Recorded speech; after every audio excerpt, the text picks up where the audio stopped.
Hey everyone, it's Matt Crossman. It's our second episode of MCTV. We're here in Moncton at the Fleet Center. I've got a couple of questions that we're going to get to. We're also going to give you an update on some of the recent activity that's happened over the last few weeks. But before we do, I want to talk about this letter that I received. As a paramedic, it's really important that we deliver a high level of quality care, and I couldn't be any more excited to receive such a letter like this. One of the patients took a time after one of our paramedics and their partner recently did a call, and they felt so compelled to share their story and how much they cared that I wanted to share it with you today. The paramedics on the call were Tim Gallant and Jen Barth. They recently did a call involving a patient, and the patient took the time to actually write us this letter.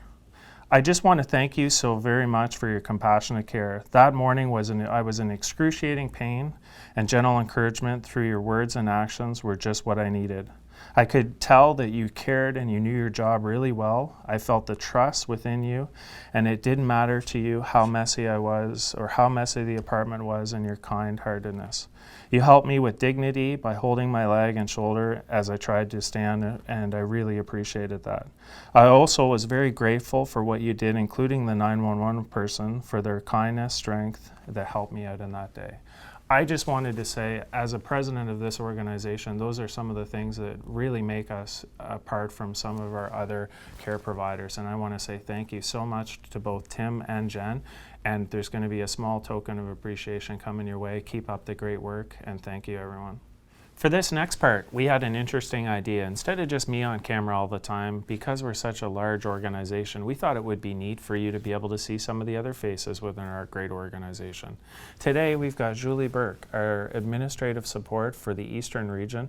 Anyone that's worked in the region, I'm sure you know Julie very well, but we thought it'd be a great opportunity for everyone to get to know her.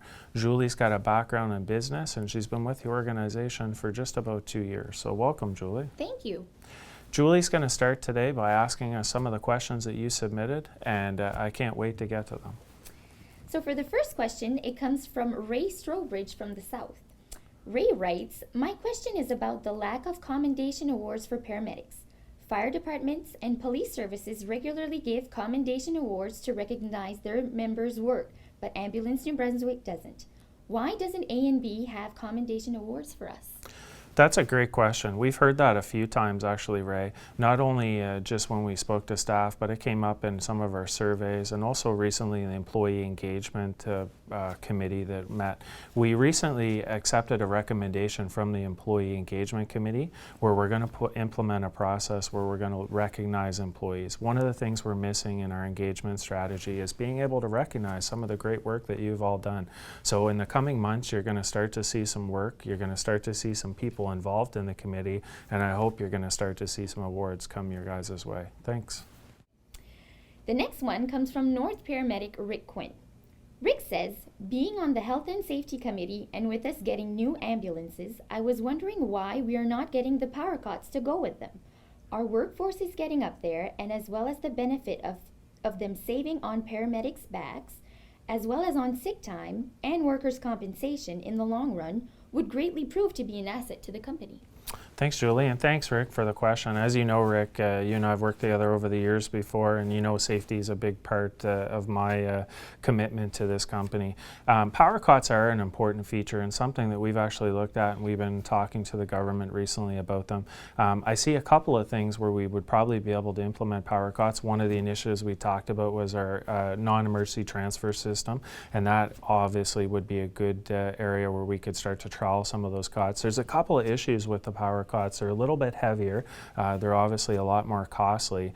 And one of the things we have to make sure, a lot of the studies have shown that you put a good strategy in place, because we don't want people lifting heavier cots and hurting their backs even more. But it is something that we're looking at, and I think the first phase will be in our non-emergency transfer units. So great question. Thanks, Julie. I just wanted to say I appreciated you coming in today. I know everyone's really excited to be able to meet you, and I've heard nothing but great things, so keep up your great work. Thank you so much.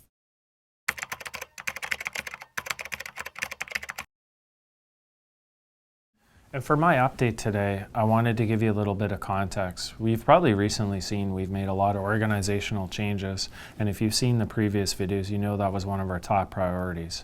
The reason we made some of these changes is we want to better align ourselves and make sure we're set up for success. When you look at some of the changes, human resource coming directly under myself, the reason we did that is I want to make sure that we're supporting employees and we're able to engage you.